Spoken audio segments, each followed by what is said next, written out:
I'm joined today by a really close friend of mine and colleague and all-round genuine wonderful person, Andy Gwynn. Andy, before we get started, I just want to talk a little bit about why I wanted to get you on this call a little bit. For many years, I've been inspired by anybody that creates their own destiny.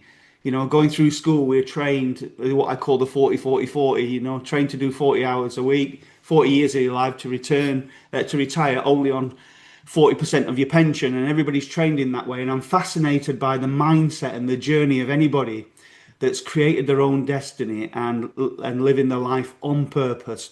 And that's exactly what you've done in your life. And what I'd love to do is to share your story, how you started, how you progressed through your life. You started self-employed, and now you live, of course, a wonderful life in Spain, living on purpose. So, Andy, welcome. Uh, Thank you, Terry, and thank you for the compliments. And you're a good egg as well, mate. so for people that don't know you, it's always best if you give a bit of an introduction to who you are, what you do, where you've been, and then we'll just go through various things as we move forward, sharing your story with a goal of maybe it's not inspiring people to live life on purpose, but showing also what's possible. Cool. Okay. Well, just very briefly, because you can then extract it all from the beginning. And this is interesting for me because we talk about a lot of this as coaches and people looking at personal development. And how often have I actually sat down and gone, what is my full story? I did do it once for some Facebook posts that a consultant sort of got me to do. So for 20 odd years, I started as a business coach working for myself. And we'll go back to before that and what prompted it, because I'm fascinated by it, because you said, you're living on purpose, and I said earlier to you, yeah, but it wasn't by design. As a coach, I'm big into helping people set goals and what's the vision and where do you want to be. It wasn't as defined as that. But for the last 15 years, I've niched into LinkedIn. So my background was always sales, business development. I knew as a kid, I knew at the age of 17 when I worked in a warehouse packing gloves that I didn't want to work forever. I remember my mom sitting on the end of my bed on a Saturday morning with a cup of tea, and I said, I don't want to work. I don't want to do this. I can't do this forever. I can't see myself packing gloves in a warehouse. And I progressed into purchasing office, into sales office, then into a sales on the road. I sold my car to force myself to get a job that gave me a car, because I knew I was never going to learn mechanics. That was in my grandfather's blood, it was never in mine. And then moved into management, etc. But each time, even as a sales rep, I remember thinking, I can't see myself doing this forever. And I enjoyed business. I enjoyed sales. I enjoyed business. And I remember my mum saying, you've always wanted to go into business for yourself. Why don't you? And I went, I can't see beyond what a lot of people had done in my trade. I was in the PPE, safety footwear and workwear trade for a long time. They would go set up on their own in competition to their own employer. And I went, I can't go backwards and try and grow sales from zero, because I'm a salesman with a big patch and I've been on the area a long time. Oh, and by the way, you then got to be involved in all the other tasks, buying it, collecting it, delivering it, invoicing it. And I couldn't see. I didn't know that to look at business as a business. I looked at going into business in the trade you knew, which a lot of people still do. So I always knew there was something else. Anyway, I niched into LinkedIn because I could get results. It's around business. And as you know, especially now things have developed where we have something truly globally unique. It helps people get results quickly. If you get results, I get results, or I get results by helping you get results. And yeah, that's where I am, working on the internet around the world. I live in a little Spanish village 10 minutes up in the mountains, where the locals don't understand what I do, because they are working the land. They don't understand me having an office working on the internet. With these fingers are for office fingers, not for farming. So Mhm. that's where we're at. So it was never by design. I also never. I did one term at college. I never went to university. Probably the only one in my family. My father was the opposite. Came out of a mining village, went to med school, was very, very eminent doctor, colonel in the army, very specialized in a bunch of disciplines. I never did any of that. So my other thing is I want to share my stuff, because I've realized that, and because also if I can do it, anybody can do it. I know that's not true for everybody right now, But that was been my sort of mantra was I can share this with you because if I can do it, you can do it. Let me just show you how to do it. You know? Yeah, and my wife and I, Nikki, we were fortunate enough to come over and spend some time in your wonderful village in Spain, and what a wonderful life that you've created for yourself. And I think maybe we'll talk about how you moved to Spain in a little while, 'cause that's fascinating. But if we can just backtrack a little bit to, because I think for business owners and entrepreneurs, very often they set off and they're told you must have a mission, you must have a vision, you must have goals, you must work backwards from your goals, and then you do the stuff every single day. But I was talking to you earlier about the story of when I listened to Steve Wozniak earlier, probably in about 2013 or 2014, and he was asked whether what advice he would give to business owners and entrepreneurs. And it kind of shocked me because he talked about going with your gut. And he told the story about he was really attracted to a girl in college, but didn't have the courage to ask her out. And then the only period he had free to spend time with her was a mathematics class. So he signed up for mathematics just to sit near this woman, this girl, and just to look at her. And what he learned in that class was the foundation for the Apple software system. And he said, just trust your gut, trust your instinct. Sometimes you don't know where you're going. He said, but you do that, and that's kind of creating your own destiny. Is kind of like that. It's not your mission, your vision, your values. That's what you get after you create it. And most people wait to the end of their life before they do what you've done. So that's a real fascination. So maybe you can share a bit of how that came about, Andy, because I'm I sure people that watch this and listen to this will be like, yeah, like most people wait till they're retired to do the things that you're doing now. And I call that living life back to front. Yeah, and I don't know where it came from. So I've quoted my mom. We're now very different, but back then I would have called her my spiritual mentor because she was a medium, but she also had this view. I've been accused of being too positive, but I remember her. It must have come from her about you can do anything you want to. I know originally Tony Robbins says if you always do what you've always done, or you can do whatever you achieve, and that may have come from whoever else before. But this positive, where did I get this positive attitude? I think probably from the influence of my mom. Mm, But I just knew. So I've said I knew I didn't want to be doing X. I didn't want to be packing gloves forever. I knew I didn't want to be a salesman forever. Even though that what I've realized met a need for my variety that I have, a need for change, because it was a variable job. The sales rep job, not the packing gloves job. That was a job that took me about 90 seconds, you know. Um, so I always knew this. And when I got what happened, and again, trust your gut, right? I've always absolutely loved scuba diving and loved being underwater. Since I was a kid, I had a little toy. When I was probably 7 or 8, my parents had friends with a swimming pool, and somehow they had a diving mask, and I learned to swim at a young age. Loved it. So I learned to scuba dive at whatever age. And again, my younger brother wanted to go, and he was too young to go. And I said I was old enough. I said I'll take you. And he didn't stay very long because it was full of older guys in their 20s and beyond. And I stayed. I was 21 and I learned to scuba dive and I became an instructor. And I remember going on a holiday, and it was before I was an instructor. No, it might have been when I was an instructor with a girlfriend I was with. We went to Turkey, and the dive school said to me, I wanted to do it. I don't know about you, but every time I'd gone on holiday, it was like, I don't want this to end. I want this to be not 2 weeks isn't long enough. I want more. I want this permanently. And mm, and that was in my blood, if you like, in my trust. That was my feeling. And the dive school said, you can have a job here, you can sleep on top of the boat, you can eat whatever you catch, and we'll pay you £70 a week. And I remember turning it down, going, what would I do when I retire? I can't do this forever because I'll be too old. There's going to come a point when I stop. How will I survive? I've got this weird thing, and that didn't really serve worrying about 40 years later. You're 40. But I turned that down, but I became a diving instructor.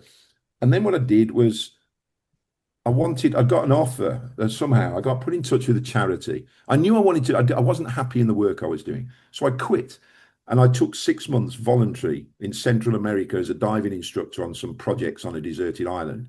But my bosses said, and I'll always remember him, and saddest news ever. This week I've heard they've gone into administration, and the old man set the business up in 1961. Wow. And he came to me, he was in his 80s. I'm going back 30 years. And he said, "Why didn't you tell me what you wanted to do?" I said, "Well, why? I need to quit." He said, "Well, if you come back, if you commit to coming back, what if you come back and we promote you to management and you run the branch instead of being the salesman?" I went, "Okay."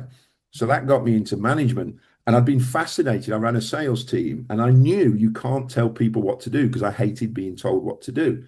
So I studied performance coaching to coach my sales teams to better performance. So this was all in it. And then I came across and we used to go scuba diving. You talk about Steve Wozniak, we call it the law of precession. You do Mm. something, but you often get results at 90 degrees to the action. He went to the maths class to look at a girl and got the results over here. You drop a pebble in the water and the pebble goes down, the rings ripples go out. And we used to go scuba diving in North Wales in a big quarry, bunch of us, twice a year. And then we ended up not diving because we'd be partying and drinking, and then we'd take off-road vehicles. And it morphed into that. It morphed into a lads' weekend for years. And the one morning I'm hungover and we're cooking fried breakfast in the middle of nowhere, and I'm reading the Sunday paper or yesterday's paper that one of the lads had got, and there's a tiny little advert: become a business coach, teach people how to grow businesses. And I've been involved in businesses. And I rang them up, and it was Action Coach, who you know of, founded by a phenomenal entrepreneur, Brad Sugars, who's Aussie based out of Vegas now. That was 22 years ago this month. And so it was a no-brainer. I quit work and took this franchise on, which my parents couldn't understand. So I said to them, "Dad, you're not very happy. I'm ecstatic. I get excited about stuff. Can you tell?" And he went, "I don't understand what you're selling." And I tried to explain selling coaching services to business owners. He Mm. said, "I don't get it. You used to sell safety footwear." I said, "No, I didn't. I ran a team that did." He went, "Yes, but the business sold footwear. I don't get coaching. Mm. Neither did my boss." Yeah, he was And a doctor, right? Your dad? he was a doctor. Yeah, he Yeah. wasn't an entrepreneur. He wasn't a business owner. He was a scientist. And I Yeah. said to my mom, you don't seem very happy. I'm scared you'll go bust." And I happened to have one house that was rented. So here again is going with your gut. There was no plan. Mm. My old man semi-retired 3 years before, went and spent a year in New Zealand. Mom didn't want the house empty, didn't want a stranger in it. So I said, "I'll house sit for a year and I'll rent my house out because it makes sense to." And after a year, that had been so good with the rent, I went, "I'll keep that. I'll go and buy somewhere else to live." So I got my first rental property. So I said to Mom, I'm funding that, financing that to pay for this franchise. It was a high-end franchise. And she said, "I'm scared you'll go bust." I said, "The worst that can happen is I'll lose that house." "That would be a shame, wouldn't it?" And I went, "Well, yeah, but I'm not thinking of that. I want to do this. I'm passionate about helping people and become a business coach to grow your own business, coaching other people to grow businesses when I've been involved in running other people's businesses and selling to business owners for years. This seems awesome." Um, and so that's how I got into sort of into coaching. And then I realized, and that's when I got taught by Brad, and all the Rob Kiyosaki's and the Michael Gerbers, why and how you build businesses. But you talk about going to business and have a plan. My plan was, I'm going to make more money than I've ever made as an employee. That was it. I'm going to sell this and I'm going to make more money than I've ever been paid. It took me a long while. There was lots of ups and downs. Yeah, there normally is. Then you started to think of what's the plan, the end game, the vision, the stuff. Mm. So that's how it sort of morphed into it. And tell me when you want to then morph that into how it came to Spain, because there's some beautiful stories there as well. But there was no big financial plan, big business plan. It was, I like the idea of this. It just ticks my boxes of my interest and passion. I was not academic. I didn't go to college. I learned more about physics when I was a scuba diving instructor than I ever learned at school. But I Mm. loved business. The one thing I remember, I got to sent to boarding school because I got thrown out of the mainstream education system. And there was a course, there was a subject called commerce, which was like an O-level version at start of economics. And I got taught how to write a check. And I always remember that because it was practical. It taught me something I can use in life. So I knew I'd always been interested in economics, business, money, profit. Yeah. I'm now going to run my own business, teaching other people how to grow businesses, and I'm going to make more money than I've ever made. That was the plan. Well, I want to take you back probably about 8 years or so. when we first met, because you came to do a talk uh, in a group that we were running around buying businesses. And I remember being not impressed, but a bit more amazed, because you kind of came to talk about LinkedIn, but I was amazed by the depth of knowledge that you had in so many subjects, because you're actually a mindset coach as well. And I don't know how that came about, and we've never talked about that, but you're actually a mindset, and really, there are not many people in the world that I've met. I always say this: you either get a business coach or a mindset coach, but you very rarely get both. And you fit in that category. And I was that 8 years ago, and we kind of you helped us when we with your generation, your LinkedIn lead generation system, and the things that you've put together, which we'll go on to in a little bit, to generate leads on demand almost automatically for us, for people who are interested in selling the business. But it's that thing, Andy, that where it's almost like you have a thirst for knowledge, and you can pluck from something from any area. And I think, and I'm curious as to what you think to it. Do you think that's a key to part of the success for business owners, entrepreneurs? Yeah, I do. And again, I guess it was this positive mindset that I must have absorbed from my mom, being told you can do anything you want to. What was it? Don't let things go. Don't sweat the small stuff. Anything's possible. And one of the defining moments, I guess, was when I was a branch manager. I went to an event that I think the chamber was running, and there was a keynote speaker there called Nigel Risner, who was on stage talking about positive mindset, goal setting, attitude stuff. And I just went, yes, I agree, I agree, I agree, I agree. And I actually spoke with him to come into the business, and he was going to charge a couple of grand. And I went, there's no way, my boss. We're an SME, privately owned business. We've never employed anybody into personal development. That's not going to happen. But I got to know Nigel when I went self-employed, because I joined the PSA, the Professional Speakers Association. So I was always fascinated by that. And when I bought into Action Coach, you got boxes of books and back then audio CDs of pre-study before going on their coach training. And it was all Tony Robbins, Rob Kiyosaki's models of wealth, Michael Gerber's models of building a business, Paddy Lund's models of customer service and referrals. So it was all about positive mindset. It's a bit like the Professional Speakers Association. The speaking industry is full of positive personal development and spiritual development, personal development. So is the coaching industry. So I was in the industry. I didn't know that's what I was going to get when I saw that advert and said become a coach. But it became obvious. If you're going to coach people to better performance, whether it's practically growing a business or mindset or anything, you've got to be on the edge of your metal. What's his name? Dr. Stephen Covey's 7 Habits, sharpen your saw. You've got to keep getting better and better and better. So I just embraced that. And I'd never heard of Tony Robbins. I read his 2 books. I was talking to a friend about it yesterday. In fact, the lady who coached me when I started my coach business 23 years ago, and she is one awesome mindset coach. She's 70. She's a Kiwi living in California. So there was this abundance as well, because Action Coaches vision or mission statement is world abundance. I'd never heard of that word. Through business re-education, because you talked about the 40-40-40 mentality, but also business owners aren't taught to grow businesses, or weren't. They are more now. I'm 22 years down this road. So I just embraced it all. I didn't just read his book. I went to Tony Robbins's UPW. I then went and crewed it twice. The people you met. I then studied with his crew director. I did NLP with Steve Linder, who's just another master. And I was fortunate. Was I fortunate? Not lucky, but fortunate that I was exposed to these people, and I embraced it. And I also believed, and I learned it. I also believe you are plus or 10, you do achieve plus or 10% of your environment. So when I went to every conference Action Coach had around the world, 80-20 rule, I was in the top 20%, because I would go to their global conference in Australia. And when I went to a global conference in Ireland and I'm about to fly back, there's one of the top guys in the world, Bruce, hey Bruce, about in Dublin airport, flying back out to Australia. And I said, hey, Bruce, can I join you? He said, yeah, come and have breakfast with me. Me and Mary sat and had breakfast with him. I learned more in that hour drinking whiskey at 7 a.m. with him, from him, because he's a master at sales systems, than I'd learned in 3 days in the conference before. But I made it my purpose that I'm going to go and mix with these guys.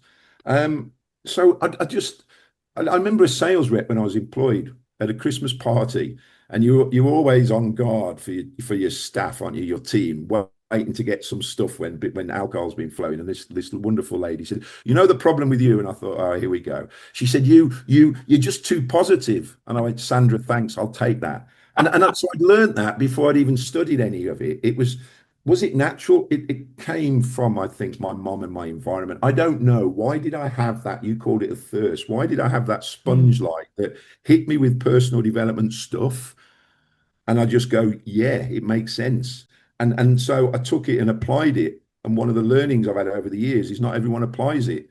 And I Yeah, struggled with that because I thought if I can take it and apply it, yeah. everyone else should. It's easy. Yeah, I very often say that, there's so many. 15 years ago, I joined an organization I've seen you on the podcast here, the Entrepreneur Circle, on the bench with Nigel Bottrell, advising Nigel on LinkedIn strategies and stuff like that. And I saw so many people paying for so many trainings and doing nothing with it. And I developed these two statements. The first one is a dog never barks at a parked car. Action is required. A car's got to move for the dog to bark. But I Okay. also learned this as well. Habitual learning will keep you broke unless you apply it like you say. So I think it's very true. Do you think it's a foundation, Andy, of success? I did say a thirst for learning, but what I noticed over the years is people who think like me. I go to their house or their office, and they've got bookshelves full of books. They've gone to conference. They spend money on personal development, and then the ones that are really successful come away, and even if they do one thing. Has that been your experience too? That one thing that benefits them. Brad Sugars, I've learned so much from him. He used to quote, "If you want to out earn me, you've got to out learn me." And he would, and I think he got it from Jim Rohn or somebody years ago. Brad's younger than me, but Action Coach has just this year, this month, I've just seen it on social media. I think it's 35 years old or something. And he got taught to read. I can't remember which guru said it to him. Read a book a day. So he Mm. read a book a day for years. I never did that much, but I said to you there were two massive boxes of pre-learning before I bought the franchise, and beyond that, it was part of the culture to learn. Now, not everybody did, but I did. I took it. Now, I don't do as much as I used to, and I sort of think about it as this is a bit of an excuse, but I've got people around me that I absorb stuff from. You're one of them, and there's other people I catch up with weekly, fortnightly, monthly, because yeah, to learn from it. And I do listen to some stuff. Back then, there wasn't a lot you could listen to. There was no podcast, there was no YouTube. You had CDs, and books. So yes. And I think now you're probably even more fortunate because you can get the content, the knowledge, the information more quickly, more easily than having to sit and read. I remember reading Tony Robbins' books. I can't remember which way around, but they're two bricks. I read them because they are powerful. I still quote them. The stuff he teaches is phenomenal.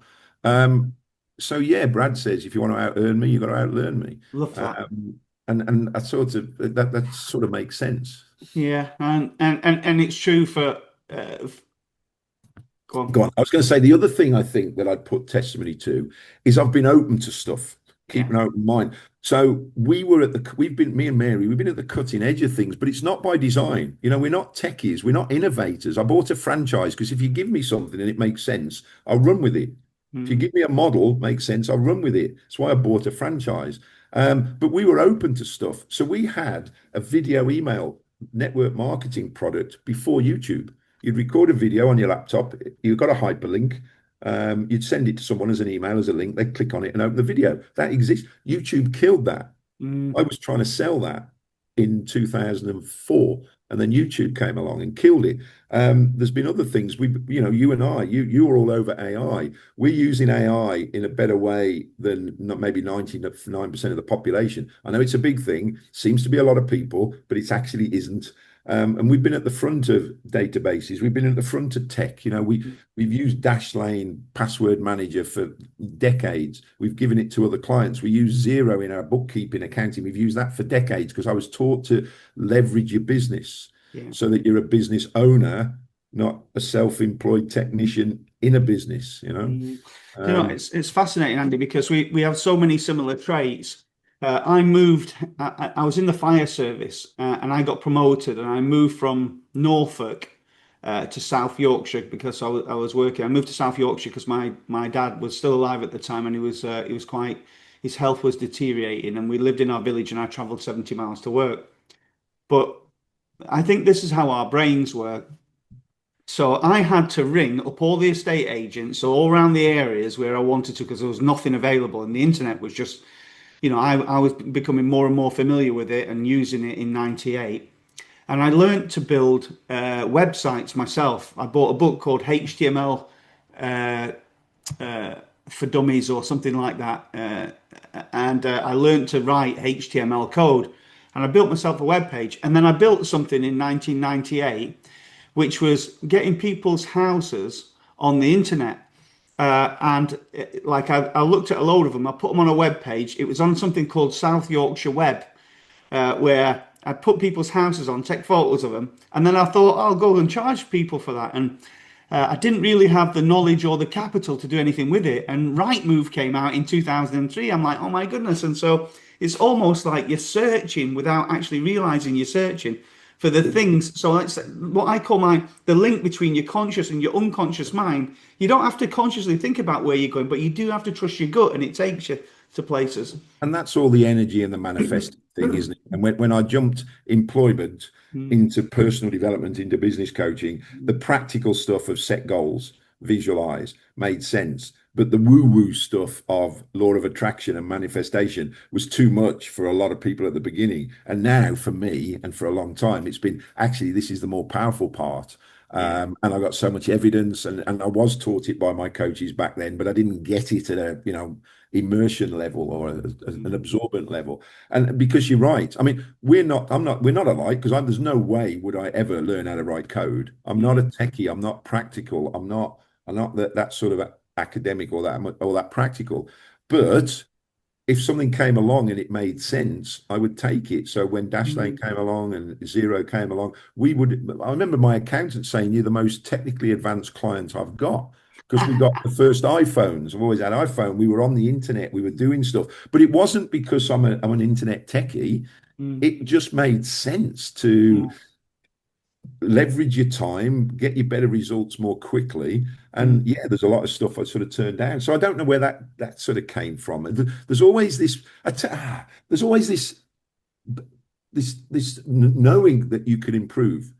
I've never been a team player really. I used to play a lot of darts as a kid because and I don't care about you as the opposition. If I improve my performance and I get better and better, I'll beat you anyway. So I just focus on me getting better and better. I used to play snooker. I used to play squash. So it was all one man. I'm a scuba diver. That's not competitive, but it's one man with his Yeah, mate. we're not alike, are we, Andy? I've been playing snooker for 40 years. I'm a qualified scuba diver. All the other things. Yeah, yeah, all right, all Yeah, right. yeah, we're not alike. You One thing that shave you more than say, I do. I want to amplify a little bit. You say you're open-minded, and I quite often say this. I quite often say the mind is like a parachute; it has to be open to work, and if it's not open, you're not going to have a good future. And I think that's really one of the things that comes through from when you're talking. But I wanted to move us on a little bit to your LinkedIn journey and because the stuff that you're doing on LinkedIn now, I have a really close couple of friends who run a container business called Tim and Hazel Edwards. I'll give them a little plug. Container team, great human beings, and they say that everybody needs a container, but they just don't know it yet. And I'm going to map it across.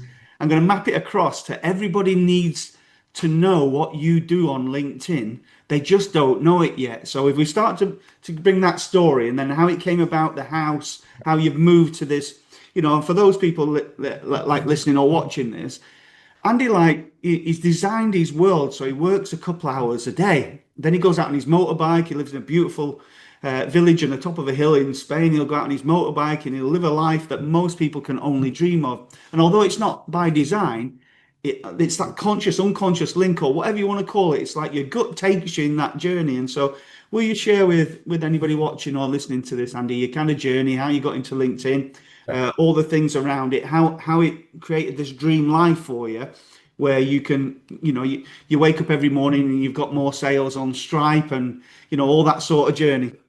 I will. I'd love to. Thank you. And the living in Spain was by design, but latterly, Yeah. and then we got it, but it wasn't part of the big vision 30 years ago. I knew, but let me take it back one step, and then I'll bring it to where you want it. At the age of 23, I said before I was a diving instructor.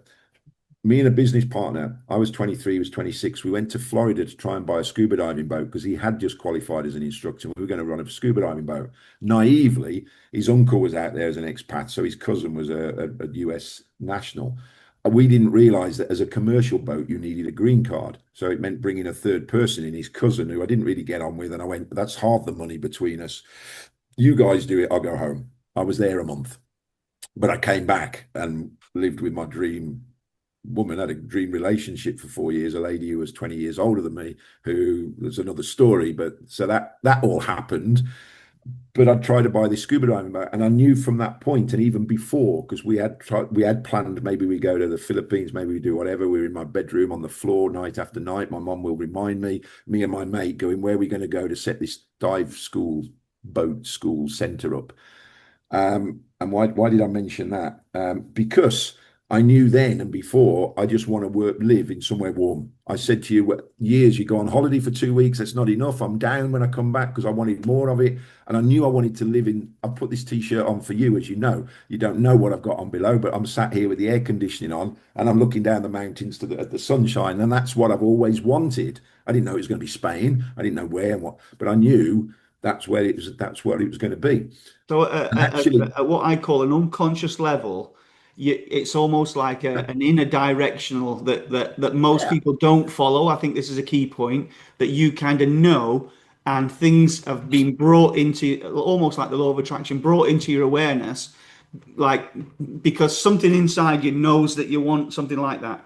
Yeah, you've got to, what's that old analogy? You've got to take the opportunities when they come. What's that story of the guy who believes in God and there's floods coming and he gets up on the top of a tree and there's floods coming and a guy in a boat comes. He goes, no, I trust in God. I'm fine. God will provide. Then the helicopter comes. No, I'm good. I'm trusting in God. And he drowns. He goes to heaven and said, God, what happened? And God said, I sent you the boat. I sent you the helicopter. You've got to do something. You've Yeah, got yeah. to. And so I've always been one for taking opportunities, but I've always been interested in this mindset of goals and positivity and what holds us back. You said he's being open-minded, but therefore our limiting beliefs. I've been fascinated, and Tony Robbins taught me a lot about what holds people back around. A lot of my coaching, you said mindset, was I can teach someone the skill to change the behavior, but it's their beliefs that dictate their skills. So, if I've got a belief, which I have, I'm not really a very good cook, my skills are going to be fast food, microwave, and going to pubs and restaurants. But underneath beliefs is often our values dictate our beliefs, and then our identity, I believe, dictates that. So I've done a lot of work around those. You're right. But the moment you think something, if you're telling yourself, I can't ever go and live abroad, then your mind will focus on that. What the mind can perceive, it can achieve. Napoleon Hill. So I've always been, maybe I shouldn't use the word once, but I want to live in the sun.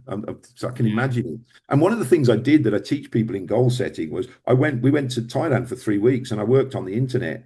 And I said to Mary, that's not a holiday. It's happened. We've lived out there for 3 weeks. This is now really real. Now I can picture it. Now I can believe it more. Now let's map out the plan and go do the stuff. Mm. So when I bought into Action Coaching in 2003, my peers, my trainers and coaches said, you need to be on LinkedIn. Didn't know what it was. I just logged on to LinkedIn and guess what? Accepted connections from other fellow coaches around the world for 7 years. I never used it. I just grew connections and more people might have talked about it. And I might have grown connections when I met you at a networking meeting or something. And it was a defining moment in 2010. I'd come out of the franchise, so I was selling other things. And I just sat down at LinkedIn one day and I thought, I wonder if I can find some franchisors because I've got a niche. I understand franchising. I'll come and teach your franchisees how to sell more. And I found a few on the internet and I sent a connection request to one guy who accepted. And I went straight back to him and said, thank you. Would you be interested in looking at how I can help you to help your franchisees sell more? So for the people listening, that's the key to sales. How can I help you? Mm. What's important to you is you want your franchisees to succeed. I understood that, understood the industry. He came straight back to me and said, I'd love to. Here's my mobile number. Call me tomorrow at 10 o'clock. That's how vivid I remembered it. Because I sat there and went, Wow. I'd been a salesman. When I got employed in 1990, my general manager said, you've got to be able to knock doors. I went, yeah, I can do that. I used to knock the doors of foundries, factories, all around the Midlands, going, can I sell you safety footwear? So I had no problem with that. When I set my coaching business up, I'd sit in my bedroom with the yellow pages, ringing local businesses.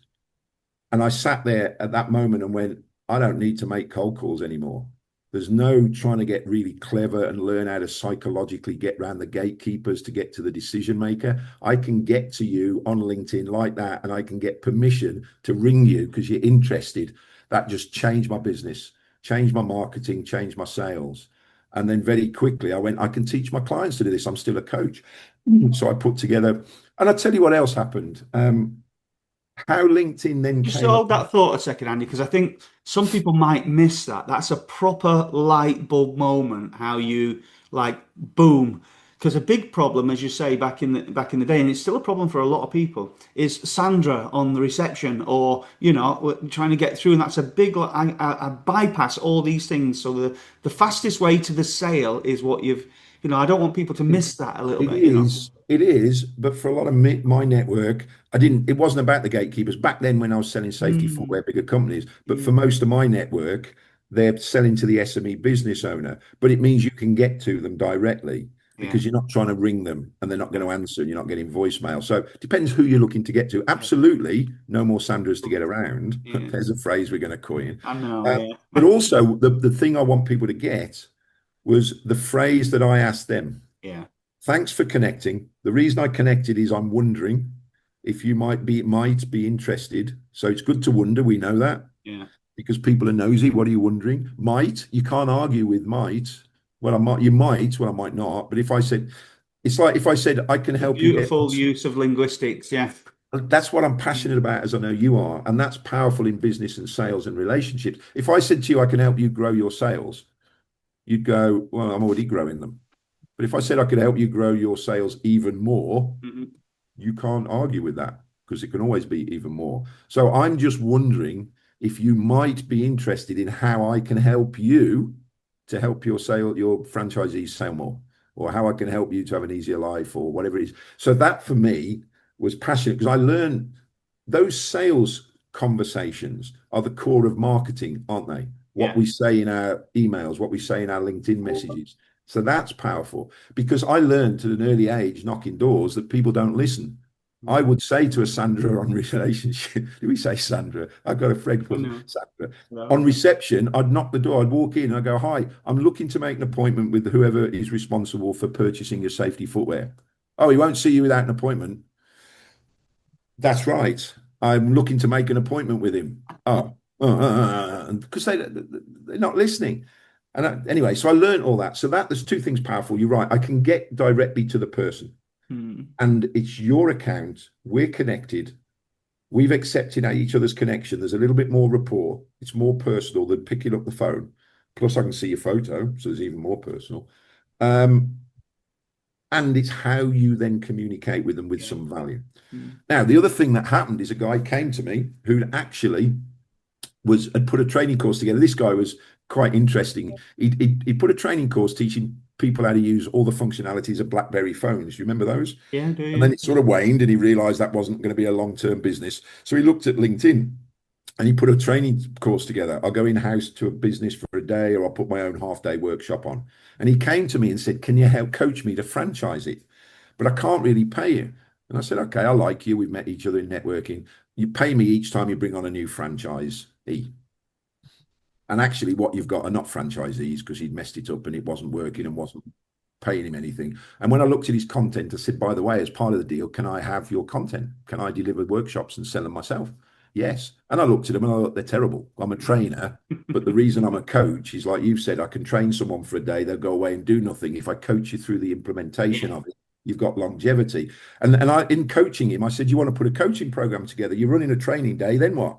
Oh, you can't possibly put a coaching program together. I said, you could put a 90-day coaching program in. I've spent 10 years coaching business owners each week. No, you can't do that. I said, okay. I did it. I put I'll it do it. together. I did it. I put it together and I sold it, and I still And sold it. limited beliefs, right? I sold it up until COVID when I put that 90-day coaching program into an online product. I happened to call it LinkedIn Mastery for Property Investors. So ask me when you want to tie that shift into what happened. Yeah. So in 2010, I fortunately met this guy who I think had got some problems, psychological problems. We fell out in the end, but he emigrated to Australia. And about 3 years later, he referred a corporate client in the UK back to me because he was in Oz and said, I can't deliver the workshop. She rang me and I made a few grand from that. So actually, it was a profitable relationship with him. You Yeah. can't write this stuff. You've got to be open to opportunities and have an open mind. I've say no to things, but I Mm. still have an open mind to look at them first. So that was 2010. I started running workshops, coaching programs, and then about 8 years ago, came across this incredible guy with automation, and that's the sort of next journey that takes the LinkedIn thing to where we are now, which is just it is unique in the world because I've got Nigel Botterill, who's looked at it. I've got Simon Zucci, who's a big entrepreneur in the UK. Brad Sugars, who I've mentioned, his team takes it because he knows it's. And that was humbling because Brad came to me and said, "Can you coach me on how to use this to market webinars?" I said, "Yeah, I'll show you my system on how to market it, but let's have some calls so you implement it effectively." And I was coaching him on his delivery, and I said, "Brad, you taught me seminars." 3 months into buying the franchise, Gail, who I've mentioned, my coach in California, who's in her 70s and an awesome coach, she Mm. forced me to put on my first seminar. And if it hadn't have been for her, I'd never have done it. And I loved it. And I found it was in my flow. It was a niche. It excited me. And I'd been doing that from 2003. Mm. And in about whenever it was since COVID, I said to Brad, "You've taught me this." He went, "No, what you've got to remember is I'm a speaker from stage and a trainer. Delivering webinars is a different Yeah. technique." Yeah. He said, now we had a few calls, he took it and he's gone because he can model it and he can run with it. Yeah. But that made me realize how good I was and actually what a niche we've got because I'd got this thing in my head about it's nothing. If I can do it, anybody can do it. Actually, Gwyn, and for everyone, stop and really perhaps make a list of where you are excellent because we've all got strengths. Yeah. Mm. So talk to me a little bit about the products that created your, because I know that you've got different, you've talked about LinkedIn Mastery for Property Investors, and it's an online training. And at the end of this, we'll let people know where they can find you, because if you're looking for investment, and every property investor is looking for investment, then you have a program that really brings through that. But it's only one of the things that you do. So, because this is really about how to create your own destiny, and then the journey, how you put these products together, how they work automatically, so you don't with not no effort, but limited amount of effort that you put into them, but they work for you on your behalf while you're sleeping, and how that engineered this move before COVID to Spain to live this dream life. Okay, let's go back to remember my father emigrated. I rented out my house. At the time of buying my franchise, I met Mary, who was president of the Birmingham West Midlands Professional Speakers Association, a great guy who you know, and people listening will know, called Simon Zucci, was on her committee. Simon had one property investors network meeting back then. And Wow. I coached him in his business. He took me on as his business coach because he said, I obviously want to grow this. And when he launched his 12-month flagship program in 2007, he came to me and said, I want you to come through it and help me develop it. And I said, okay, give me 6 months to get my coaching practice to a point, not that I can take a day a month to be in your room, but I have a property. I'm fascinated by property and investing because I was taught get a business to generate cash flow, then invest. First easiest step to investing is property, then maybe the markets. That's what Brad taught me. So I want to learn from you, Simon. I want to be selfish. So it was 6 months later.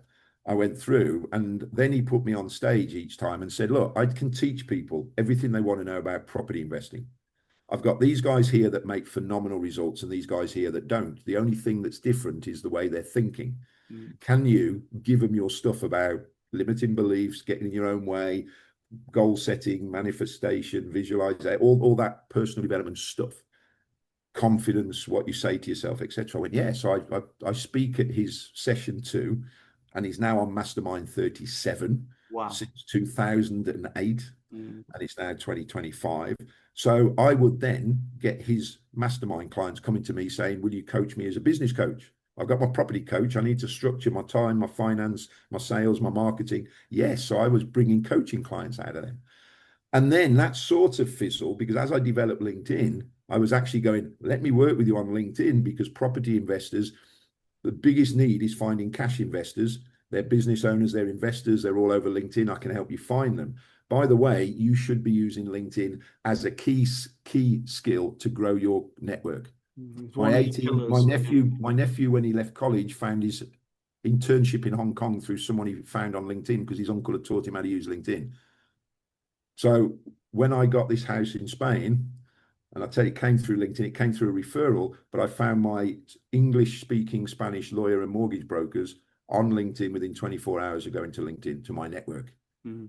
But by the way, property investors, you can find deals, and you can find strategic partners, but most of you want cash investors. Let me show you how to do that. So I've been doing that for years. And then what happened, and I know where I was stood, and it was before COVID, before I got this house.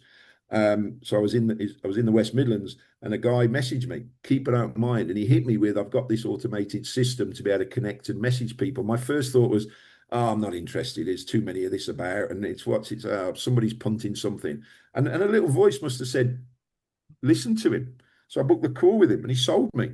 He told me, and he was excited, and I got excited, and we have become close friends and business partners since then. It was about 8 or 9 years ago, and it's developed. So we have this system because LinkedIn is awesome. LinkedIn is hypocritical. I have a love-hate relationship with them, but my view as a coach is they've got stuff, they're doing stuff you don't like.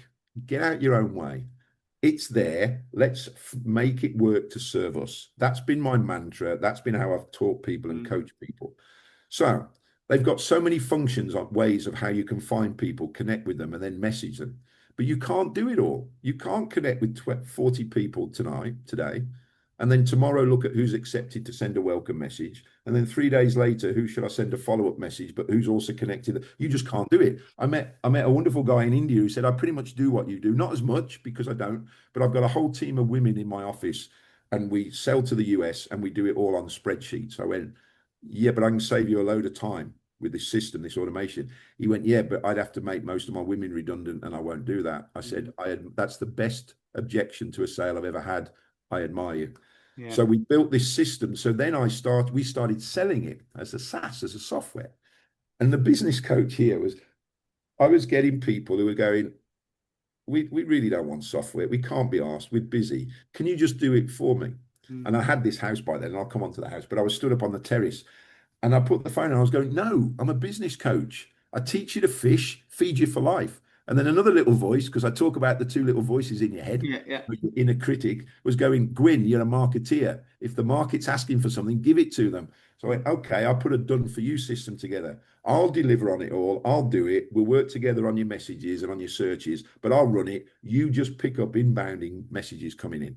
And I still get excited now. Every morning I look at email, rarely excites me, except you and I, you're working, you've just pushed out, your boys have just pushed out some marketing and it's making sales overnight.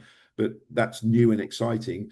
But for years, I'll pick up my LinkedIn messages and I've got inbound people going, yes, please, can I talk to you about how you can help me? Now, I've got the messaging right and the search is right. This is just a vehicle to get there. You've still got to understand how to write good content and sales messages. Remember my beginning one? And that's where fundamentally people are not good. So we've had that. So I was selling it as a done for you. And it was highish end. It was like £1,000, £2,000 a month. By the way, LinkedIn has an incredible way of promoting webinars, because we've now got 250 odd people registered for a webinar next week. It's awesome. I would double my fee because you can lift all those attendees into your CRM and that's got a hard value. So I'd have clients paying me twice that and I'll coach them through their webinars. Awesome, done for you, high end service. Nice money for me, highly leveraged. I can do it sat in my lounge in a house in Spain, anywhere in the world, 3 weeks in Thailand, in an airport, whatever. And then what we've just done in the last few months is my business partner has put it into a box where you can access it. You can do some of the setup with a bit of AI and a bit of support from my team. So it leverages me more away from it. And we can sell it to you for a third of what it was being sold for before. Now that's opened it to a lot more property investors and anybody else. I've got all sorts of business owners. So that's what I call the direct outreach. Before COVID, what my business partner also developed is we got to understand the algorithm for posts. And in COVID, but we did this before, there was an explosion of usage. Everybody's posting. I know I should be on LinkedIn. I know I should be getting business. I'm forced on LinkedIn because COVID's got locked down. I'm still on it after because I should be using it. We know LinkedIn works. I don't know how to make it work. The algorithm, you want me to go into this now? Is this Yeah, I good? think the whole purpose of this is to add value to anybody watching and listening, and anything that we can they can lift off and a bit like if they roll back and get your language, if they lift off and put that into their messaging, they'll get more out of LinkedIn than they're possibly getting. Awesome. So, So the whole goal of this is adding value to the people that are listening and watching. it's all I want to do because for a whole bunch of reasons. Zig Ziglar said, I can get anything in life I want if I help enough people get what they want. Because here's the thing. So let me go back to before COVID. If we'd have spoken then, I'd have said, I don't put much value on posts. I'm not getting much business from it. No, I'm not getting any exposure and my content's obviously crap. What happens is LinkedIn wants good content because it wants people to stay on the platform. It can sell them advertising space. Simple. How does it determine good content? What it will do is push your post out and test it to about 10% of your connections. Abysmal. But if it sees that your connections engage rapidly, and engagement is a like and a comment, not a share. Share's a bit lazy. Within 2 hours of posting, that's their algo, similar timescale to YouTube, that you comment back on their comments, the algo goes, this must be good content because Terry's getting engagement from his network that he's engaging back on all very quickly. So we'll now push this out to the rest of his connections and the connections of those connections, the network of those other connections. Bang, you get thousands of views of your post. God, that's exciting when he developed it and he came to me with it. You give me something exciting, I can sell it. So we went and set this up as a membership club. And then very quickly, people were saying, great, I'm getting lots of views, but I'm not getting any business. And we went, that's because your content's poor. Back to messaging, back to posts. You need to understand. Let us teach you how to write messages, content, posts that sell, that works. So we built a membership area and a whole resource center. Now, there's a lot of the kickback I've had or out in the marketplace. And I had some other LinkedIn professionals really berating this because there's pods out there where people are trying to get people together. Yeah. You need about 15 people. But we went out and looked at them all and talked to some people involved in them. You can't, they don't rarely work because you can't get them all people that are there all together at the same time. Yeah. But you're paying for our system and you're committed. So there's a commitment. But also what also happens is the algorithm recognizes very quickly it's the same people and it wants unique engagement. Yeah. So we've built 4 portals. You shove your post into the portal and it randomly sends you other peers to engage, not just for my portal, but for 3 of my colleagues, UK and US side. And that is unique. Yeah, just to clarify for everybody, there's a piece of software that you guys have designed which brings people together from all over the world in different time zones, who you randomly select in it, and then at set times, 5 or 6 different times a week, you'll probably correct me, people come together and help each other grow their network, share their posts, discuss things, and build the algorithm so more people look at it. And that is again another thing that's helped you to move into this incredible life in Spain, where this is now running without you being part of it in the background and people are paying. Russell Brunson says if you don't have continuity, you don't have a business. If you start at zero at sales every month, you don't have a business. And now there are people all over the world that are members of this, and this is happening without you actually doing anything behind the scenes. And I think it's really important that we bring that out. And the stuff that you do with LinkedIn Mastery for property investors, you've built a similar system in the background. And what are the other things that you're doing, Andy, as well? Because we've got other pieces of stuff that are doing No, that are working. yeah. The detail is there's 3 days a week, but it doesn't matter. You're right. You put your post into our system and it randomly sends you other people's posts to engage on and randomly sends yours out to other members. So it's random engagement that the algorithm wants. Now I get people that are arguing about, oh, you're manipulating stuff, but it's the same with YouTube. I contracted a YouTube specialist. I wanted to get to property investors. He did some research. He said a lot of them are online at home when they finish their jobs at about 5 p.m.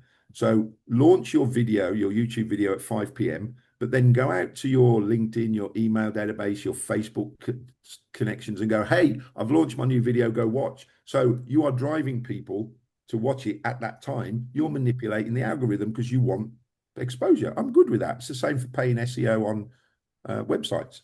So yes, they all come together. Yes, we've got a whole resource center teaching people how to write better content. And we've now been doing that for 6 years. So it is unique. I've got people around the world access. So you will get thousands of views of your posts. And then we have a monthly members call and we've got content. We will teach you how you will learn how to write great posts and content that works. Tie that into the direct outreach, the software we talked about, because what we've also just learned is the algorithm on posts will push out your post, especially to people you've most recently connected with. We're connected with people every day over here. It will also push out your post to people you've most recently messaged. We're messaging your connections every day here. So now the two things feed. And by the way, if your posts are good, your ideal audience is reading them, they're likely to check your profile out. One of the most underrated strategies on LinkedIn is go connect with people who've looked at your profile. We do that automatically. I've just had a sales call booked yesterday because I messaged someone and said, you've looked at my profile. How come? How can I help? Oh, I'd like to talk to you about X. Perfect.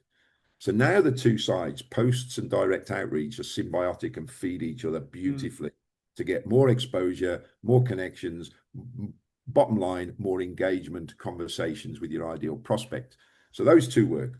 Now, LinkedIn Mastery for Property Investors at COVID, I couldn't really coach people through LinkedIn. Well, I could, but a lot of people were struggling financially, and especially property investors, and there was some serious stuff going on that I put it all into an online course. So it's a one-off sale, it's a couple of grand, but I've gone through everything I would go through in my 12-week coaching program. I haven't run a coaching program now for years because everything you need to know about getting a profile that's powerful, all the different things, and I've just mentioned a few of them, have how you can connect, find people, connect with people, engage with people, everything you need to know, how to recruit, all about groups, everything. Bang, you can have it. Now, if you're a property investor, why property investors? Because that's been a niche. And I love helping them and I love the business and I can help them. There's two types. You've got people who are not got a lot of cash flow. They've not got a business where they're investing money in the business. They're trying to make enough money in property to get out of their job. That's great. Or get out of their other business, or they might have another business, but they don't really know marketing and they don't really know LinkedIn that well. Here, have this. Because once you understand it, you can either go and do stuff manually, which I did for years. If it's, if some people only want the odd property and they're cool. But at the end of that, if you're the type of person that then goes, I'm building a business and I want a marketing system that is continually, perpetually going to generate me engagement and leads, then you need to automate. So you're going to come back and talk to me about that system, and you're going to need to be posting. So you need to talk to me about Post Party Club. So my direct engagement is monthly subscription. My Post Party Club membership is monthly. You're right. If you're going to build a business, membership is a great way, and recurring revenue. Limpy, LinkedIn Mastery for Property Investors online course, is a one-off. So it depends where you are at, whether I'd go, you really need Limpy to go understand marketing, how to write your profile, your about section, your experience section from a marketing psychology perspective that serves you. Learn all the strategies, then decide where you're going. Do you want to come and scale up with me, or are you cool? You're able to do stuff yourself. Now, in and amongst all that, my business partner developer, who just doesn't stop, and sometimes I think he's just getting distracted, but we've just created something this week, haven't we? One of the things for people is, as you're using LinkedIn, you come across a profile and you go, I really want their details in my CRM system because I should be emailing them, sending my newsletter, engaging with them more recently. And one of the strategies is you really want to be getting your connections into your office and your CRM, because if they're just on LinkedIn, that's not my database, that's LinkedIn's. Yeah. If they decide to change the rules, I can't do anything. So a strategy. I've heard you say this so many times. The faster you can get people off LinkedIn and into your database, that then you own that content, and people don't know how to do this. And again, a lot of things that you talk about, Andy, the automation, the things that you do, the results for people are really clear. You create more time for yourself, you make more money, and you create deeper and meaningful connections. And everything you do does that, saves time and creates more money. And you're just going to share a little bit, which we will put a link to LinkedIn, because when you hear this, you'll you'll realize, oh my God, I need this. I need this because Andy will share with you how much time it saves you a day, a week. I can share the screen, or I can tell you because it is very simple. Mm, Um, you are right, and also the reason it's not to it is to get it off LinkedIn, because if I'm being strategic in my business, it doesn't make, there is a risk. Um, but also you're limited to the amount of people you can communicate with on LinkedIn. mm, Whereas if you've got them in your email database, you can communicate with thousands and thousands and thousands, can't you? So you want it both. It's not to say we're going to stop using LinkedIn. And remember, if you're running set webinars, it's a brilliant strategy, not just for bringing your connections off LinkedIn into your database, but your ideal connections because they've subscribed to your content and your webinar. yeah. So you tie all this in. Got you've got a whole ecosystem of marketing strategy within LinkedIn. Mm. Before you start, well, we're already talking about tying it into your CRM strategies, let alone your other social media and whatever else you're doing. So Just, it is core Andy, with it. just on that bit right there. So the webinar, people, you create a monthly webinar, and then people are driven from uh, LinkedIn. So you tell me that you can if you've got people in your network, you can send out 1,000 invitations a week or something. Is that right? Okay. One of the things we can do is send out 100 direct messages a day. So Right. that's 500 messages a week. That message can obviously be promoting your webinar Yeah. while it's on. In addition, LinkedIn has a function called an invite. It's not a DM, and it goes into your notification box, may come into your email depending on your settings, and they allow you to send out 1,000 invites a week to your connections because there's a lower observation rate and take up rate, so the numbers go. So now you can be sending the same to the same people, an invite and a DM, or a DM to them and an invite to them, whatever you do. And as you know, because you kindly allow me to leverage invites off your profile, because you've got, well, your content's great. It's going to give value to my connections. Yeah, go invite them. I'm happy for you to. So I can, Honestly, it's blown me away. That's why I'm like, yeah, Andy, people need this stuff. They actually, they need, like everybody needs a container. They don't know it yet. Everybody needs, do you an know the Andy thing Gwynn. They is, don't know it yet. the thing is, somebody said to me, I've taken on new done for you clients, 3DS, I call it, 3 degrees social. Because if you remember the old global principle with 6 degrees of separation, we know more than six people from anyone in the world. I used to be 4 steps from Queen Elizabeth when she was alive, because I had a client who had a client that was a saddler who made horse saddles, sold them to Prince Charles, so I could get a message in 4 steps to the Queen. You Mm, Google that principle, it says now with LinkedIn especially, it's 3 degrees of separation. I'd mm, argue it's two, because I do not go to third degree connections. I only mm, ever go to second. Now, some of my content and posts gets out to third. So I've called it 3DS. Where was I going with that? With the direct outreach. The thing for me, I had a new client yesterday. She said, "I'm in overwhelmed with what you've told me." I said, "I get it. If you're up for starting, let me hold your hand and take you through it because we can go live within a few days. I know all the steps and I will help you with it because it sounds like there is a lot, but it's actually simple."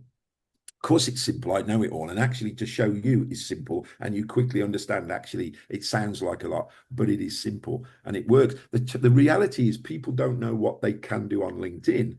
And even those I meet that do, the big key is their messaging is crap. And this is yeah. other people's words, not mine. I get people go, I don't want to be sending out crappy messages. I said, who said you got to do that? Well, I receive them all day long. Yes, you do. But where we are, our real strength is I've had 20 years of coaching business owners to learn how to market and sell. And that's where somebody said it to me the other day. Said you're a freak. I said, I know. You don't just know about LinkedIn and you've got some unique stuff, That's what I but you said come at earlier. it from a business development, sales and marketing angle. I went, I know. Yeah. Most people who teach LinkedIn, not all, there's some other great guys and girls out there, but there's a lot where they go, oh, I've understood how to work LinkedIn. I'll sell this. Yeah. Bottom line is, it's your messaging, your engagement. Yeah. Thanks for connecting. I'm just wondering if you're interested in how I might be able to help you to help your franchisees sell more. Yes, please. Here's my mobile number. Oh, mate, I want to link us back a little bit to LinkedIn and the webinar because I think, like, if you want to create more time for yourself and make more money, you need to know this principle in terms of how people come in to register for your webinar, how we use a tool or you use a tool to extract that data from LinkedIn directly into your CRM and then you can then begin to build a relationship or nurture a relationship with them. And talk about that, and then circle back to link ping because I Okay. want, I got you. I got you. yeah, Okay. So anybody who messages me, I'll give you the walkthrough video on how to set your event up on LinkedIn in the right way.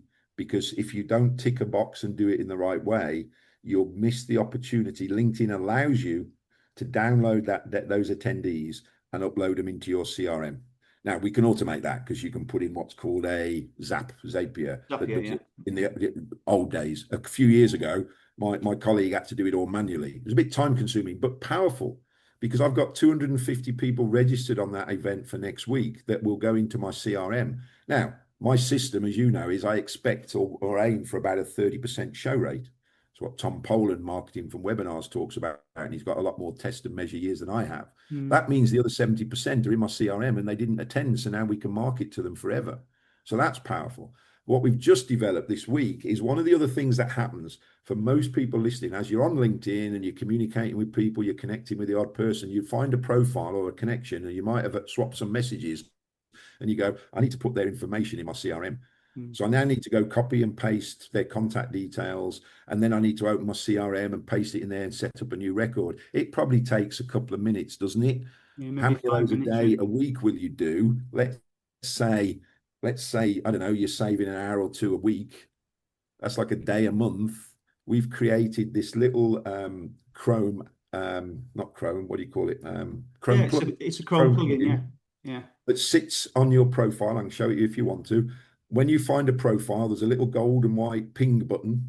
Mm. You set it up and link it to your CRM system or your Google Sheets. If you're not sophisticated enough to be using CRM, you literally press the ping button. It pulls their contact details straight out. You see a bunch of confetti, which is beautiful, goes ping, and it's pulled that profile's contact details into your CRM system. Mm. That And, just saves me hours a month. I'm gonna in this video I'm gonna put a link to your system so everybody could do. Because again, I mentioned the containers again.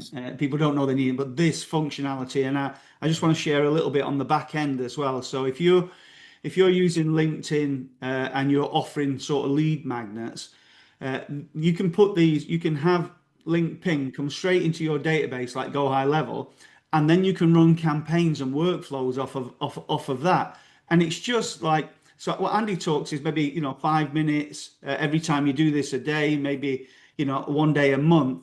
But actually, what happens is it saves you time, but it can make you money as well because you put somebody into a proven workflow, a step-by-step system that nurtures your client to buy something, and all of a sudden, automatically, you're making more money. It's bonkers. It is. Let me add this because two things have happened because it's brand new.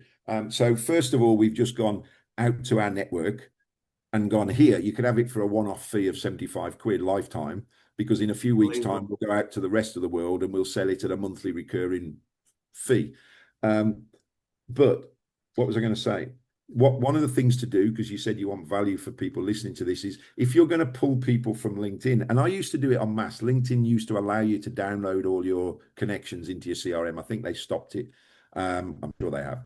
But what we used to do and what we now set up automatically in our Go High Level system is to send them an email and go, hey, call it as is. I'm emailing you because we're connected on LinkedIn. The reason I'm emailing you is a lot of my connections are happy to receive my newsletters, my tips on how to get more business from LinkedIn, how to make your life easier. I trust that's okay. Because if you just start emailing people without any communication, Mhm. some will get upset. Yeah. So the moment Ping pulls them into Go High Level, Mm. Terry's team have set it up that there's then an automated email goes out explaining why. That's nice. Now, I had a guy yesterday question and said, well, a lot of people don't make visible their email address in their Mm. LinkedIn contact info. Correct. But you're still pulling them into your CRM system and there might be a mobile phone number. How many of you are now running SMS, AI driven marketing campaigns, messages? So you should. Yes, there's going to be a certain percentage of the ones you pull in that haven't got an email address. It's life. What do you want to do? Do you, then don't ping them in, or if we ping them in and 20, 30, 40% have email addresses, that's a load more email addresses in your database of people you're connected with on LinkedIn than you've ever had before. Mm. So I get the guy was asking qualifying questions because he's a Yeah. bit of a detailed techie, but the Mhm. reality is this is so simple and Yeah, so it's a magic beautiful, it's a that we beautiful product, and it is so it, simple. it's something that uh, anybody that wants to generate new business on LinkedIn, even if they just put it into a spreadsheet and all the data in there, has to have. And what's brilliant about the messaging is it's out at the moment for an offer. So anybody that sees this will get a link at the bottom of this video. But if you notice Andy's language, and then we'll turn it into a continuity product. So again, this will lead us into how he moved to Spain, because I think that's what a lot of people want to know. So in his mindset, it's continuity. Every month, people subscribing. The more people subscribe, and the more people you keep and deliver great value to, the better the lifestyle that you can live. So maybe that's a great transition, Andy, into It where. is because I've always said I've got to be careful with my language because since I've been out here and it's our dream home, and by the way, it didn't wasn't my dream home from day one, but it was Mary's. It came from a referral. So here's another lesson, message, learning, take massive action. Tony Robbins taught me that. A mate rang me up. He said, you've always wanted to be going to Spain because we had for a few years. We'd traveled around, we'd looked at different places, we'd have holidays. Probably for 6 or 8 years, we'd been traveling around looking where do we want to be. We'd decided on Spain by then. He said, I've got a client in the UK. She's a business coach. She's suffering from cancer. She has a holiday home in Italy. She's inheriting this house from her dead stepmother, who used to be her stepfather. I had someone who asked me to speak on stage, and he said, "Can you be a bit politically correct and not mention that?" I mean, okay, but I just found it intriguing because that his words were, "If you can clear the house of old maid's clothes and deal with the lawyers, she will give you the house half price. She doesn't want it." Wow. So he said, "But you got to ring her now." I said, "I know." So I put the phone down, I rang her. Me and Mary went down the next day. She was about 2.5 hours from us. We got on well. She gave us the keys, said, "Go and have a look." I couldn't fly out of the UK for about 3 weeks, and we were up in the northeast at our timeshare back then. And I left the car in Newcastle and I flew down to Malaga. And Mary said to me on the plane, "What if if I don't like it?" I went, "I'll flipping buy it anyway. I'm Mm. into property. It's a 50% below market value deal. I'll find something will happen." Yeah. She fell in love with it. And oh, I since have. We're in a village we'd never heard of. You know, you can't drive through it. You have to turn into it. We're right at the edge of the village. Everything's behind us. I'm looking down the valley to the sea that's 15 minutes away, and I'm in the mountains in Mm. a village that doesn't speak English, which is what we wanted. I did not want to swap one life to go to Torremolinos and drink cheap beer and eat English food full of English people. If I'm going to live in a country, part of my tick box was I want to learn. I want to live with it. I want to live in the country. I want to live with the Spanish. I don't want to just you get the message. Yeah. So we did that, and we did it on a handshake, and we went backwards and forwards. She said, "Use it as money." We cleared some stuff out. We did some stuff, and it took 8 months because she had to inherit it first. And it's actually, Mary told me this week, beginning of this week, she said, "Happy anniversary." I said, "What are you on about?" She said it was What have I 7 years. forgotten? Yeah, she said 7 years today that we took ownership. I thought it was September, but it was August apparently, Mm. 2018. Unfortunately, my parents, and fortunately, came to see it that at the beginning of the following year. And the old man's since passed away. My mom's too ill to travel. But in COVID, I would say to my mom, "You know where we live. We're locked down. No one can get to us. We were one of the last to to get COVID, and it's a dream home." And I got my business. You said working to for the last few years, up until this year, and working with you and growing this stuff because this stuff's come. Is Post Party Club's a good example. When we kicked it off, I was getting calls and stuff. We've now got team, we've now got customer support, we've now got tech support. Mm. That it's all self-contained. If we have a monthly call, you can engage with me. If you need to speak with me, you can, but it's hands off because I've said I don't want to work. What I mean is I don't want to have to get up to work to generate sales and money. I will always work. You asked me to be interviewed on this. I got invited to go and speak at a property meeting in Amsterdam 2 weeks ago. Yes, that's not work. That's good fun. And I make some money, but I don't want to have to get up and work to make sales every day. Mm. And I am right now because I've gone back to it. But for 2 years, you said, I was working 10 till 2 because I want to do more stuff. That's what I should work for, is to generate the cash flow to give me freedom and time. Mm. And so that's how oh, and by the way, I said to Mary with the house deal, I said, we need something in writing. We've just done Mm, it on a handshake. She'd been offered 20 grand more by two different people, and she said, no, I've sold it to Andy and Mary. wow. Mary said to me, back off, I'm now dealing with her. And it was all done on a handshake. There is trust in people in this world. When I hear people going, oh, people are just ripping me off. She recovered from cancer, then went into remission and has since died. So it's very poignant for Mary and Mm, for me. And it mm, is our dream home. And we've still got furniture that I inherited with the house, because there was some stuff in there. And she said, you can have it all. It was worth 100, about 110, she thought. It was actually slightly less. And we got it for 55,000 euros. What did I just say? 7 years ago. 7 years ago, 7 years ago. Hey, And if it was full price, back then I was just coming out of some issues in the business, which you know about. I wouldn't have been able to afford it at full price back then, I don't think. mm, but it's amazing how you've been amazing sharing that story. But it's amazing uh, that all this has come through the stuff that you've done on LinkedIn, and it's all what I like to call unconscious. It's all happened for you because of the way in which you think.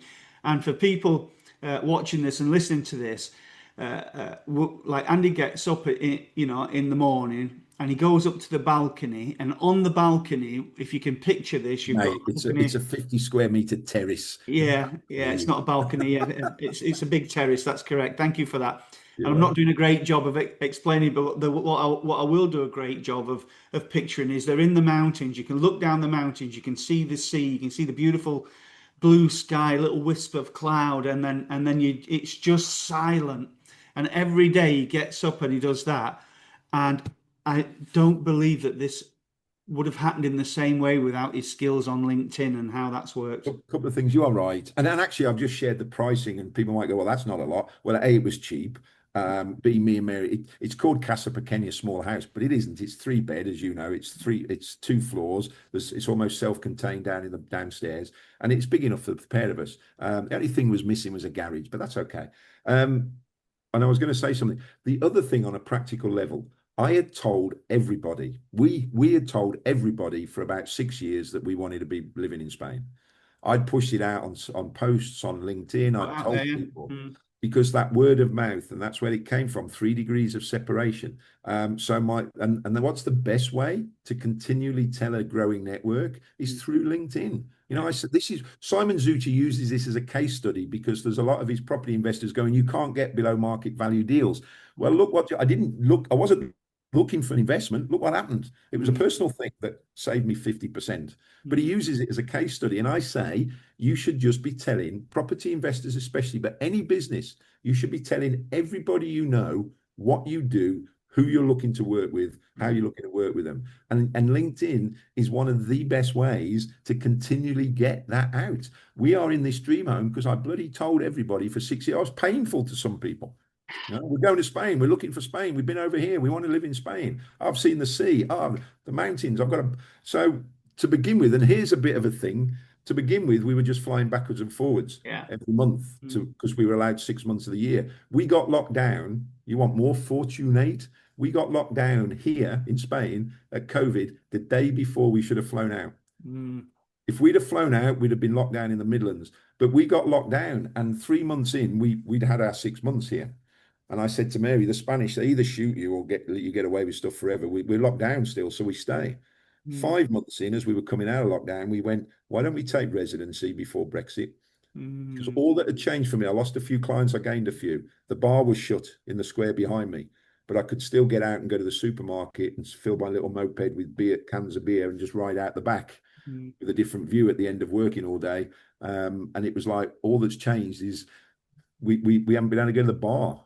And we love this. We're working from home. We're fortunate because we're working on the internet. Could I have done it 25 years before when I was a business coach with a territory in the UK? I didn't think I could. Probably could now. But the fact that it's an internet-based business as well. And you can argue, because you buy businesses, if you structure your business in the right way, you don't have to be on the ground. mm, You've been out. I've got clients that run building firms. They're mates of mine. They come out here and they just work from here anyway.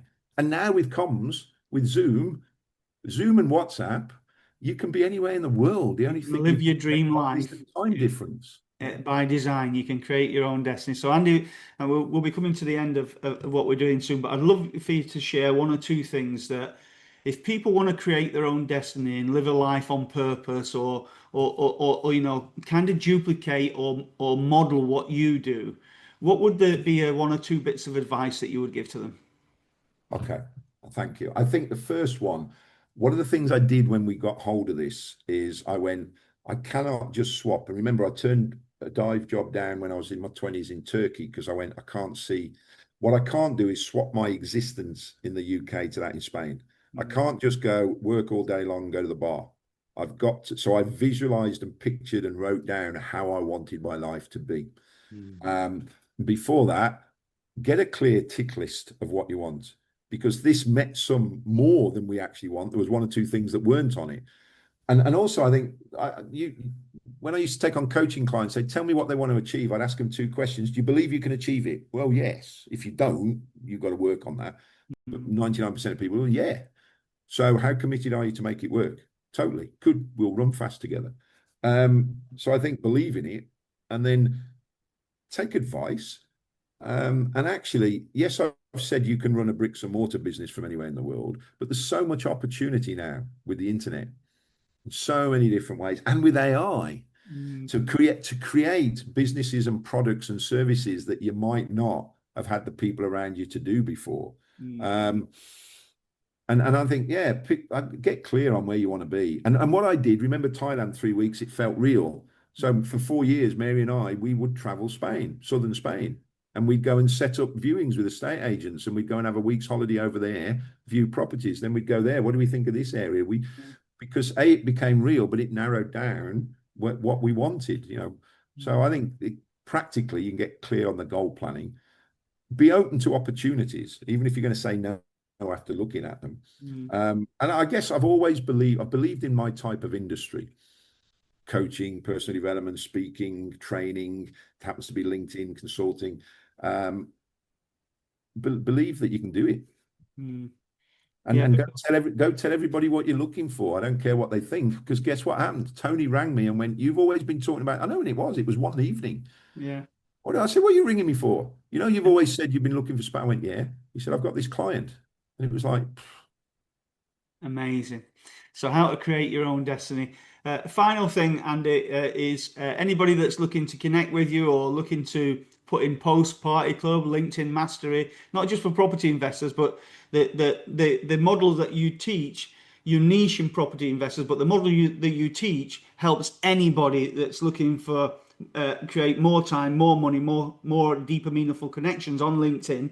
So how can people connect with you? What if they want to reach out to you as a result of this? guess what? Easiest one's got to be LinkedIn. Don't send me Facebook messages because I don't pick them up as often. If you connect, excuse me, if you connect with me on LinkedIn, you will get some automated messages. But the moment you message me, I will respond directly. So LinkedIn's the best one. There you go. So And then Andy the Gwynn. easiest thing is here's a few sites you can either look at. Certainly LinkedIn, you can just, Terry will give you that. You just go click and buy. It is a no-brainer. It's exciting because of the value of it. And, Post-party. oh, wait, and do it quickly because it will be going into continuity product as well. So Yeah. Yes. And then postpartyclub.com may make sense. But if you want to chat through anything, you just shout me and we can book a time because I can, because it's easy. Someone said I used to charge a couple of grand a month to coach business owners over anything from 1 to 10 years. And I've had people go, "Why are you giving me the time?" I said, "Because I can. Because once I help you get up on that crest of a wave, it's all running. You are waking up, adding picking up more your value. inbound messages, making sales, and you don't need me as much. I'm happy to do that because I can, because it's Friday and I've got to go and take my Harley to the dealer because A he's got some scratch. for me. No, the scratch has been done. So there you go. Reach out. There is only one Andy Gwynn on LinkedIn that talks about LinkedIn that looks like this. Okay. Yeah, and I think everybody that's watched this all and listened to it all through to the end, mate, will understand how much value you've added here. So all that leaves me to do is to thank you for sharing all your wisdom, your gifts, your products, how you've achieved the life of your dreams and living life on purpose with everybody on this. So And thank you, Terry, because and let me finish with this because it came to mind as you were talking, as I'm living on purpose, because as I said, it wasn't by design, it wasn't a word I used. But one thing I do when you said I go up to that roof terrace and wherever I'm going is I do gratitude. I Mm, said that was one thing I vowed would never happen. I said to an English kid who gave me a lift up the mountain years ago. He was 2 when he came here. He's 20 odd. I said, "What do you think of this place?" He said, "Yeah, it's all right." I said, "Look, mate, don't ever take it for granted. It's stunning. The people, the community is great. It's cheap. The weather's awesome. It's beautiful. It's easy compared to being stuck on the M6 or whatever." I said, so, and I found myself in the last year or so, we've had some stuff going on. Everybody has stuff. And I found myself taking it for granted. And I forced myself, I went, no, I will sit upstairs or I'll look out the window or I'll go and sit on the edge and I will thank whatever the universe and I will do gratitude because it's possible and I know I've had to take action. It would have been so easy not to, mm, but I'm grateful for it because it's achievable and it is stunning. So wherever you're at, and it doesn't have to be sunny Spain. If I was back in the UK and my sister came home, she said, "Yeah, I do gratitude for where I'm at." And by the way, she was widowed at 50 and blah blah blah blah, and she's doing gratitude. So that was another big thing. So thank you for inviting me, Terry. yeah, I look forward. However, I can help any of your network, they can yeah, just shout. you've been amazing, mate, and finishing on a message around gratitude being one of the highest of all human emotions. You can't be fearful, shameful, guilty, and you can't focus on that and gratitude at the same time. So, what a great way to end this episode, ladies and gents. The amazing Andy Gwynn. Thank you, mate.